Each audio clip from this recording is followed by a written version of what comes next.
நாமெல்லாம் உபாசகர்னு சொல்லிக்கிறோம், சாமி சொல்லணும் என்ன கும்பிடுறான்னு. நாம சொல்லப்பட நான் வந்து அம்பாளை கும்பிடுறேன், நான் வந்து விநாயகரை கும்பிடுறேன். நாம சொல்றா இது கும்பிடு. சாமியே சொன்னாரு, அம்பாளே சொல்றா, என்னுடைய அடிமை இவன் தலைமேல் வலிய வைத்து ஆண்டு கொண்ட நேசத்தை என் சொல்லுவேன்னு கேட்கிறார். அப்ப எதுக்கு சொல்றேன் அப்படின்னா, அது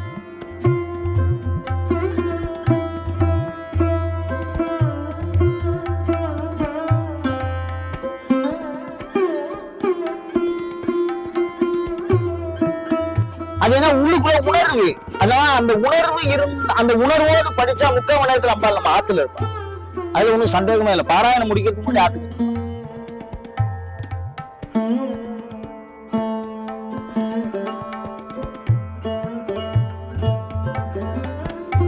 அபிராமி எங்க இருக்கான்னு கேட்டார். முதல்ல மூச்சு மாறின்னு சொல்லிட்டாரு. அப்புறம் திருக்கடையூர்ல இருக்கிற அபிராமி சன்னதியை காட்டுறாரு.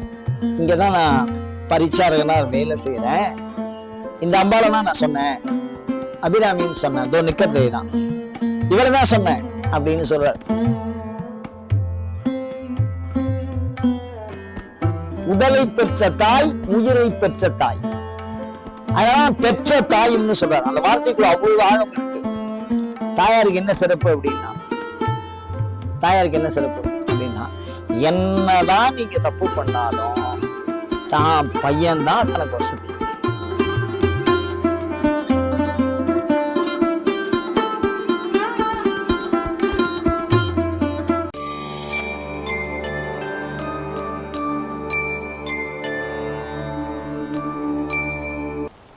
ஓம் ஸ்ரீகாந்தத்ருஹிணோபமன்யுதபனஸ்கந்தேந்திர நந்தியாதயः பிராச்சீனோ குரவோபி யஸ்ய கருணாலேஷாத் கதா கௌரவம் தம் சர்வாதி குரும் மனோஜ்ஞ வபுஷம் மந்தஸ்மிதாலங்கிருதம் சின்முத்ராங்கித முத்ரபாணி நளினம் சித்தே சிவம் குர்மஹே. நமஸ்ஸரசே, நமஸ்ஸரஸ்பதயே, நமஸ்ஸகீனாம் புரோகானாம் சக்ஷுஷே, நமோதிவே நம பிருதிவே நமஹ. அபிராமி அந்தாதியை பத்தி சொல்லுங்க அப்படின்னு சொல்றேன். ஒரு சின்ன ஒரு 7 வயசு பையன், அவனுடைய பேரு அகோரம். பேர் என்னடான்னு கேட்டேன், அகோரம். அபிராமி அந்தாதி தெரியுமா அப்படின்னா, அவங்க அம்மா பக்கத்துல இருந்து அத சொல்ல சொன்னாங்க. அந்த பையன் அழகா அந்த பாடல் எல்லாத்தையும் ஒரு 20 பாடல் கிட்ட, அந்த வயசுக்கு 20 பாடல்லாம் அதிகம், அற்புதமா அந்த பையன் சொன்னான்.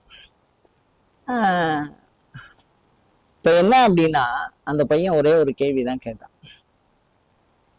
என்ன கேள்வி கேட்டா, இந்த பாட்டை வந்து நான் அடிக்கடி சொல்லிக்கிட்டே இருக்கேன், இது சொன்னா எனக்கு எல்லாமே வரும்னு சொல்லியிருக்காங்க, எல்லாம் கிடைக்கும் அப்படின்னு சொல்லியிருக்காங்க, அதனால நான் நினைச்சு சொல்லிட்டு இருக்கேன்.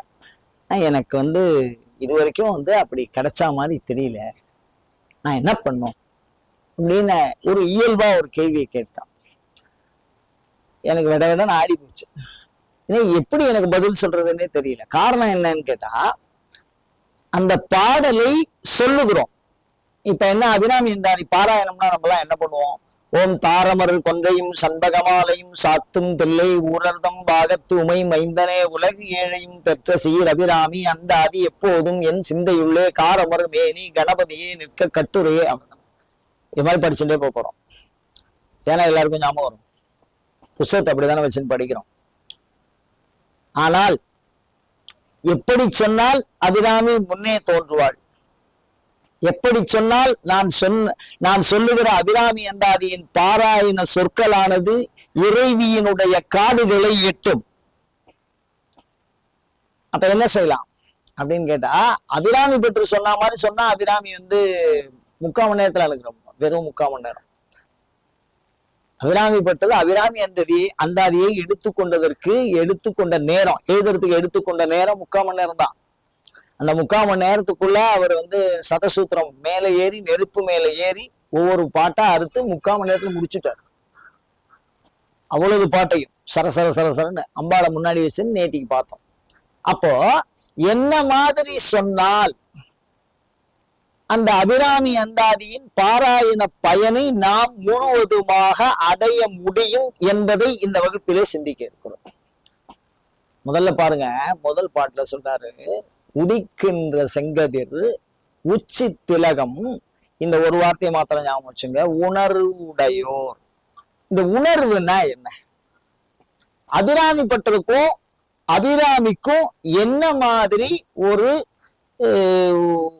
உறவு இருந்தது அப்படின்னு யோசிச்சு பார்த்தா, அதாவது நமக்காக அவர் அபிராமிய வரவழைச்சிருக்கார்.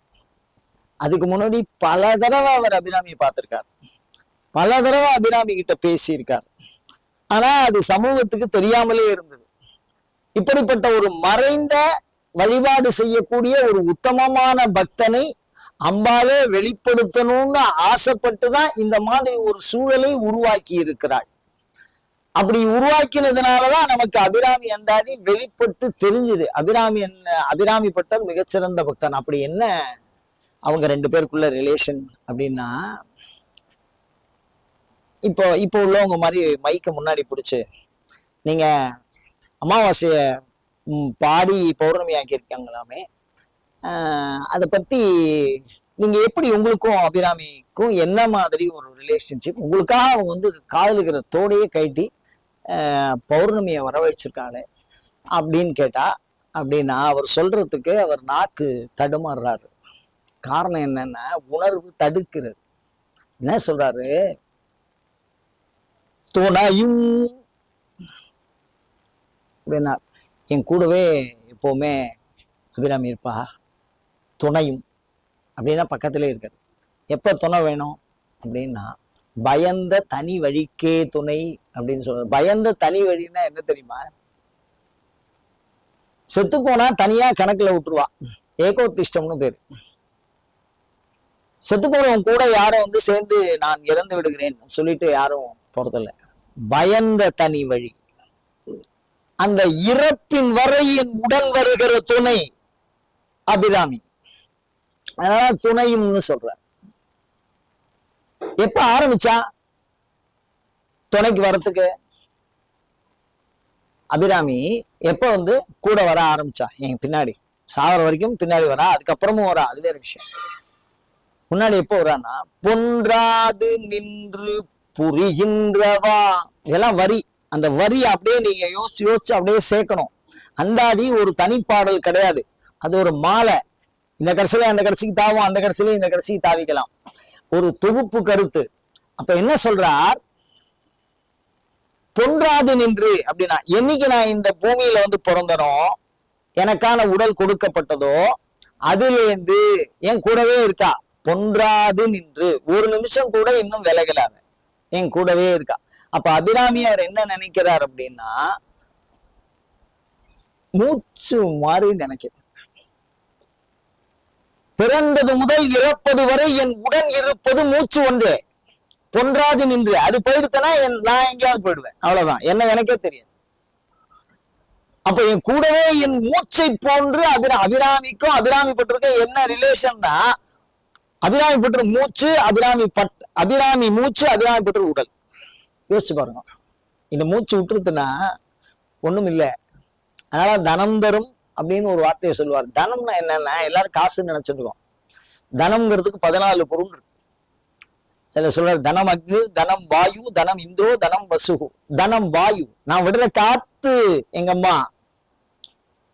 அதான் சொல்றாரு, மூச்சு மாதிரி ரெண்டு பேருக்கும் ரிலேஷன்ஷிப் அப்படின்னா அதை என்ன சொல்ல முடியும் நம்ம?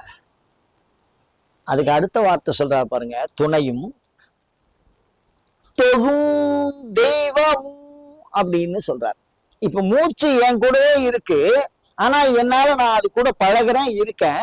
ஆனா அற்புதங்களை செய்ய முடியவில்லை என்னால. தெய்வம் தான் அற்புதத்தை பண்ணும். தெய்வத்தால எதை வேணாலும் செய்ய முடியும், மனிதனால செய்ய முடியாது. அமாவாசையை பௌர்ணமியாக்குவது அற்புதம்.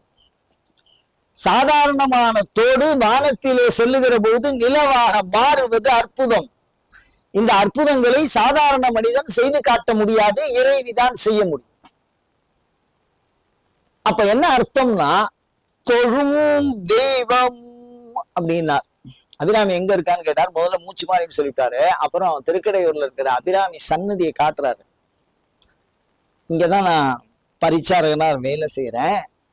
இந்த அம்பாலனா நான் சொன்னேன், அபிராமின்னு சொன்னேன், இதோ நிக்கிறதே தான், இவளதான் சொன்னேன் அப்படின்னு சொல்றார். தொழும் தெய்வமும் இதுக்கு அடுத்தபடியா சொல்ல வரார். நான் கேட்டது ஒரே கேள்விதான், என்ன ரிலேஷன் தடுமாறுறாரு. பெற்ற தாயும், அது என்ன பெற்ற தாய் அப்படின்னா வளர்த்த தாய் நோக்கி இருக்காள, நம்ம பேர்ல அன்பு கொள்ளுகிறவர்கள் தாய். அதாவது யாரெல்லாம் தாயாக கருதப்பட வேண்டியவர்கள் என்பதை நன்கு அறிந்தவர் அபிராமி பெற்றது. அன்னையின் தங்கையை தாய் என்போம், அண்ணனின் மனைவி தாய் என்போம், வள தாய். அதனாலதான் பெற்ற தாய்ன்னு சொன்னா, என்ன சுமந்து பெத்த எடுத்த தாய். யார் சொல்லுவா? அவர் அம்மான்னு சொன்னா அதுக்குள்ள அபிராமி தான் இருக்கா. அவரோட ஃபீல் அது. உடலை பெற்ற தாய், உயிரை பெற்ற தாய்.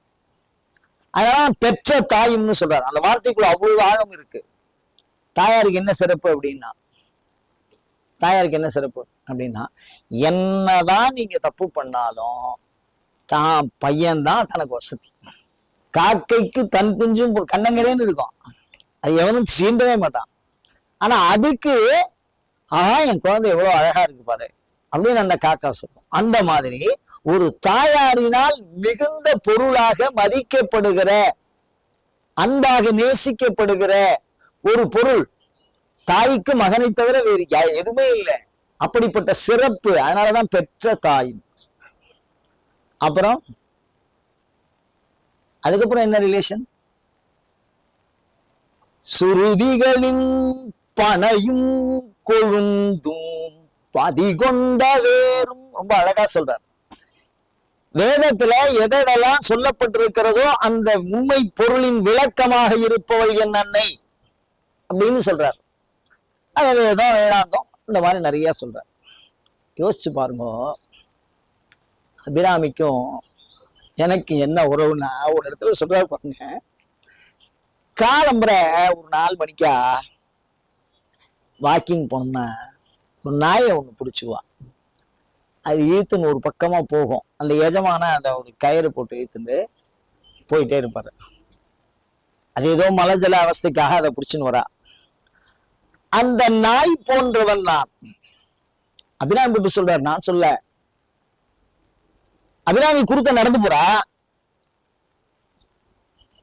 அவ காலு நீள ஒரு நாய்க்குட்டி ரொம்ப சின்னதா இருக்கு, புடவையில படுற மாதிரி வருது. அபிராமி பெற்று சொல்றாரு, நான் சொல்ல.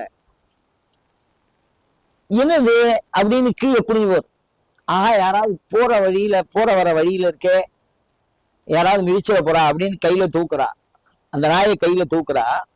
அப்படி தூக்கி ஆத்துக்கு எடுத்துன்னு போய் அதை வளர்த்து அதுக்கு தேவையான சௌக்கியங்களை எல்லாம் பண்ணி அதை கூடவே ஒரு கயத்தை பிடிச்சுன்னு போறா. அது சாப்பிட்டுதான் வேற கேள்வி கேட்கிறா. அப்படி அந்த நாயை அவள் கேட்காமல் இருந்திருந்தால் என்ன ஆயிருக்கும் அப்படின்னா, ஏதோ தெருவுலாம் தெரிஞ்சிருக்கும். அதை யாரும் தெரிஞ்சிருக்க மாட்டா. ஏனையும் இங்கு ஒரு பொருளாக நயந்து வந்து உவந்து, அந்த வார்த்தை அப்படி பிடிச்சு பாடினா அழகா. எனக்கு பாட வராது, அதை பாடுறவா உவந்துன்னு பாடுவா. அந்த அப்படி கொஞ்சம் வரா அந்த நாயை. அந்த மாதிரி ஒரு நாய் போன்ற என்னை மடியிலே வளர்த்து தாய் போன்று என்னை ஆளாக்கி இருக்கிறாள். அதுதான் அப்படியே கதற. நேற்று வரைக்கும் தெருவுல பிச்சை எடுத்தோம். இல்லாமை சொல்லி ஒருவர் தம்பார் சென்று இழிவுபட்டு கேட்டிருக்காரு போல. ரொம்ப கஷ்டம், அப்படிதானே? அந்த மாதிரி பிச்சை எடுக்கக்கூடிய ஒரு நிலையில இருந்த மனிதனை தொலையாத நிதியமும் கோணாத கோலும் ஒரு துன்பம் இல்லாத வாழ்வும். அப்ப என்ன சொல்றார்? கொடை கொடுக்கிறவனா மாத்திருக்கா அம்பாள். இப்ப என்ன ரிலேஷனு? அவன் என்ன பண்ணுவான்? நேற்று வரைக்கும் பிச்சைக்காரனா இருந்தவனுக்கு இன்னைக்கு வாரி வழங்கி அவன் கொடையாளியா கொடுக்குறான் 10 பேருக்கு. தடைகள் வாராத கொடையும். கொடுக்கறதுக்கு எனக்கு பணம் வேணும், கொடுக்கறதுக்கு மனசு வேணும். இந்த ரெண்டுத்தையும் அம்பாள் கொடுத்துருக்கா எனக்கு. அப்ப என்ன ரிலேஷன்ஷிப் இதெல்லாம்? அதெல்லாம் சரிதான். அபிராமி எனக்கு என்ன ரிலேஷன்ஷிப்னு சாதாரணமா கேட்டியா? அவருடைய நிலைமைய பொங்குறாரு அப்படியே. அது என்ன உள்ளுக்குள்ள உணர்வு. அதெல்லாம் அந்த உணர்வு அந்த உணர்வோடு படிச்சா 3/4 மணி நேரத்துல அம்பாள் நம்ம ஆத்துல இருப்பா. அதுல ஒன்றும் சந்தேகமே இல்லை. பாராயணம் முடிக்கிறதுக்கு முன்னாடி ஆத்துக்கு வந்துருவா. என்ன அப்படின்னா அம்பாள் சொல்றாளாம், கேக்குறா பாருங்க, என்ன புண்ணியம் செய்தனமே மனமே. இந்த மனசு இருக்க ரொம்ப மட்டமானது. இங்க இருக்கோம், உடனே அமெரிக்காவுக்கு போயிடும். மிகப்பெரிய பணக்காரனா இருக்கும், மிகச்சிறந்த பிச்சைக்காரனா இருக்கும். காலம்பர புத்தர் மாதிரி இருக்கும், எல்லார பார்த்தும் கண்ணுல தண்ணி வரும், அப்படியே அன்பா பேசும். சாயந்தரம் நரசிம்ம அவதாரம் எடுக்கும், அப்படி கிழிச்சு சாப்பிட்டுரும் எல்லாரையும். ஒரு 10 நிமிஷத்துல இங்கே நாங்க தாவிடும். அப்படிப்பட்ட மனது. என்ன புண்ணியம் செய்தனமே மனமே. மனம் அப்படி பாடாப்படுத்துங்க. 5 நிமிஷம் அம்பாளை நினைக்க வைக்காது, நினைக்க முடியாது நம்மளால. அம்பாளுடைய அனுகிரகம் இல்லைன்னா அம்பாளை நினைக்க முடியாது. அதெல்லாம் இப்படி சொல்றாரு. அத மாத்திரை பொழுது இதுக்கு நான் தொல்காப்பியத்துக்கு போனோம் அப்படின்னா கையை சொடிக்கணும், அது பேர் மாத்திரைங்கிறார். கண்ணை அமைச்சா அதுக்கு பேர் மாத்திரை. அந்த மாத்திரை அளவுக்கு கூட அம்பாளை நினைக்கணும் அப்படின்னா அவளுடைய அனுகிரகம் வேணும்டா அப்படிங்கிறார். மாத்திரை பொழுது. அப்ப என்ன சொல்றார் அபிராமி? சொல்றாராம், புது பூங்குவலை கண்ணியும் செய்ய கணவரும். அம்பாள் வரா கூட ஆத்துக்காரரை கூட்டின்னு வரான். அது எப்படி பாருங்க, அம்பாளை ஒரு கூப்பிடுறார், அம்பாள் சிவத்தை கூட்டின்னு வருது. ஃபேமிலியோட வராங்க எல்லாரும். அப்ப அம்பாள் ஒருத்தி அனுகிரகம் மாத்திரம் நமக்கு கிடைச்சிட்டா போறோம், சிவனோட அனுகிரகம் தானா வந்துடும். அதுக்கப்புறம் பாருங்க 5 பேரு.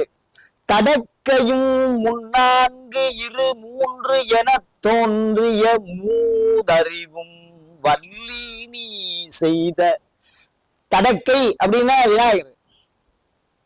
3 2 3 என தோன்றிய மூதறிவு சுப்பிரமணியர். செம்முகன் வீரபத்திரர் பைரவர். அம்பாள் வந்துட்டா எல்லாம் வந்துருவான். முதல்ல ஆத்துக்கார கூட்டம் வந்தா ஆத்துக்கார பக்கத்துல 5 புள்ளிய வந்துட்டான். அபிராமி பற்றி ஒண்ணுமே செய்யல. அபிராமி அனுகிரகம் பண்றா. எப்படி செய்வா? நாம என்ன கேட்கிறோமோ அதுக்கு 100 மடங்கு கொடுக்குறோம்ல. அதனால சொல்றாரு பாருங்க, என்ன சொல்றாரு? நன்னி இங்கே வந்து என்கிட்ட வந்துட்டா தன் அடியார்கள் நடுவிருக்க பண்ணி எல்லா பக்தர்களையும் கூப்பிட்டாலாம். இதோ பாருங்கப்பா, பாத்துக்கோ, இவன் என்னுடைய அடியவன், என்னால் விரும்பி ஏற்று என்னால் அனுகிரகம் செய்யப்பட்டவன் அபிராமி பட்டர் அப்படின்னு அடியார்கள் நடுவிருக்க பண்ணி சென்னியின் மேல் பத்மபாதம் பதித்திடவே அவளுடைய காலை அபிராமி பட்டர் தலையில இப்படி வச்சாராம். நான் அடியவனாக இவனை ஏற்கிறேன். நாமெல்லாம் உபாசகர்னு சொல்லிக்கிறோம், சாமி சொல்லணும் என்ன கும்பிடுறான்னு. நாம சொல்லக்கூடாது. நான் அம்பாளை கும்பிடுறேன், நான் விநாயகரை கும்பிடுறேன்.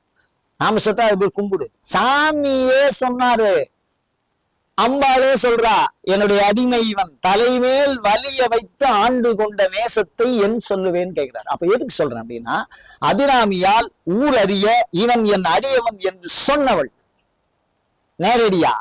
அந்த சொன்னதன் விளக்கம் தான் இன்று அபிராமி அந்தாதியாக நாம் சிந்தித்துக் கொண்டிருக்கிறோம். அவ வாயால நேரடியா சொன்னது. சொல்லி முடிக்கிற வரைக்கும் நகரலையே. அபிராமி பட்டர் பண்ண பெரிய விஷயம் என்ன தெரியுமா? அபிராமி அந்தாதிய சொன்னதுதான். அது சொன்னதோடு இல்லாம அபிராமிகிட்ட ஒரு வாக்கு வாங்கியிருக்காரு.